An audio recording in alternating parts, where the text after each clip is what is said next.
माननीय देवेंद्र फडणवीस साहेबांचे नेतृत्वात आणि आदरणीय आता एक नंबरवर राहण्याची आम्हाला आता सवय झाली आहे. एक नंबर आणि भारतीय जनता पक्ष हा फेविकॉलचा मजबूत जोड आहे आणि म्हणून लोकसभा, विधानसभा, नगरपालिका आणि आता जिल्हा परिषद, पंचायत समिती या सगळ्या निवडणुकीमध्ये महाराष्ट्राच्या जनतेचा जो विश्वास आमच्या आदरणीय मुख्यमंत्रींवर आहे तो वारंवार या निवडणुकीच्या निकालांतून स्पष्ट होतोय. कोकण हा भारतीय जनता पक्ष आणि महायुतीचा बालेकिल्ला आहे. सिंधुदुर्गामध्ये आमची स्ट्राईक रेट ही 90%च्या जवळपास आहे. म्हणजे तिथे सिंधुदुर्गाच्या जिल्हा परिषदेमध्ये उभाटा सेनेला 3 म्हणजे औषधासाठी आम्ही ठेवलेला आहे 3.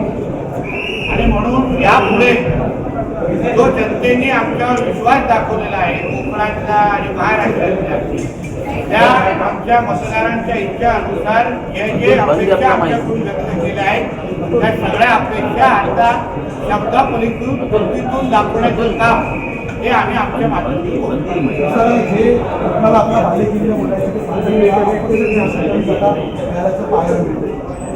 कुठे अपक्षांपेक्षा कमी जागा, मुंबईमध्ये MIMला त्याच्यापेक्षा जास्त जागा. म्हणजे ठाकरेंच्या देशाच्या राजकारणाला, विकासाच्या विरोधी राजकारणाला आणि हिंदुत्वाच्या विरोधी राजकारणाला मतदारांनी सपशेल ठोकर मारलेली आहे, नाकारलेलं आहे. हे सर्व स्पष्ट झालेलं आहे. राज ठाकरेंनी संघाच्या टीका केलेली आहे. हे मोठे लोक आले हे मोदी सरकारच्या किती पोटी आले असं. आता त्या कार्यक्रमाला मी स्वतः उपस्थित होतो, मला संधी मिळाली. आता त्या कार्यक्रमामध्ये आदरणीय सरसंघचालकांनी भाषेच्या विषयावर जे विचार मांडले ते मुळामध्ये ज्यांनी राजसाहेबांना त्याच्याबद्दल माहिती दिली तेही कदाचित चुकीची माहिती दिली असा माझा पूर्ण विश्वास आहे. कारण मी स्वतः त्या कार्यक्रमाला उपस्थित होतो. आदरणीय सरसंघचालकांनी आपल्या राष्ट्रभाषेवर आपला अभिमान असला पाहिजे, पण त्याच्या राज्याच्या भाषणाचं महत्व पण त्या भाषणातून सांगितलं, विचारातून सांगितलं. आणि त्याबरोबर आम्ही जिथे जातो तिथे त्या लोकांना कळेल अशी भाषा. उदाहरण त्यांनी तमिळनाडूचं उदाहरण, बँगलोरचं उदाहरण दिलं.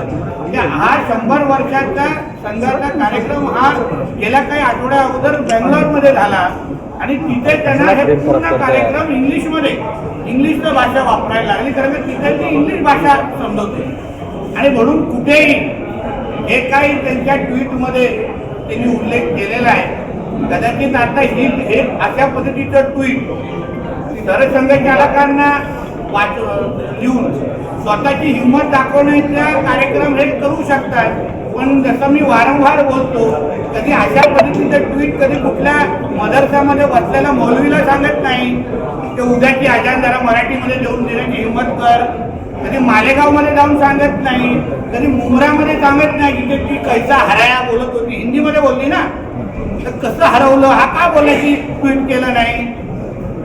सगळ्या वाघाच्या कातड्या हे फक्त हिंदुत्वाच्या विरोधात आणि हिंदू समाजाच्या विरोधात दाखवण्याची ही जी काय मस्ती आहे ना. आणि मुल्ला मौलवींच्या वेळी गप्प बसायचं, मोहल्ल्यांमध्ये गेल्यावर चकार शब्द काढायचा नाही, तिथे आपलं जीभ उघडायची नाही. पण फक्त जिथे हिंदू आणि हिंदुत्वाचा विषय असेल तिथे लगेच आपला द्वेष पसरून पाकिस्तानमध्ये बसलेल्या अफवांना खुश करण्याचा हा जो कार्यक्रम आहे ना, म्हणून मुंबईकरांनी आणि सगळ्यांनी घरी बसवलेला आहे.